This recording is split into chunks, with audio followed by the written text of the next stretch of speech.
12 ಗಂಟೆಗೆ ಹೊರಟವರು ರಾಣಿಪುರಂ ಬೆಟ್ಟ ತುದಿ ತಲುಪಿದಾಗ 1:20 1 ಗಂಟೆ 20 ನಿಮಿಷ ಬೇಕಾಯಿತು.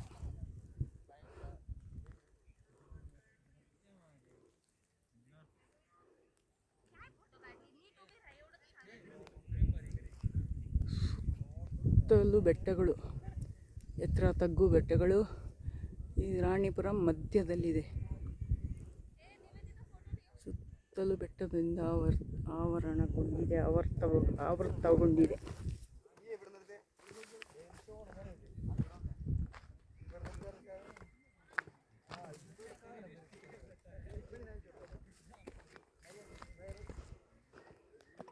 ಪ್ರಕೃತಿಯ ದೃಶ್ಯ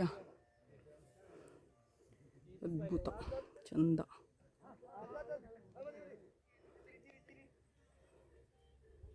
ಎಲ್ಲಿ ಯಾವ ಸುತ್ತು ತಿರುಗಿದ್ರೂ ಬೆಟ್ಟಗಳಿದೆ. 360 ಡಿಗ್ರಿ ತಿರುಗಿದ್ರೂ ಬೆಟ್ಟ ಬೆಟ್ಟ ಬೆಟ್ಟ ಬೆಟ್ಟ.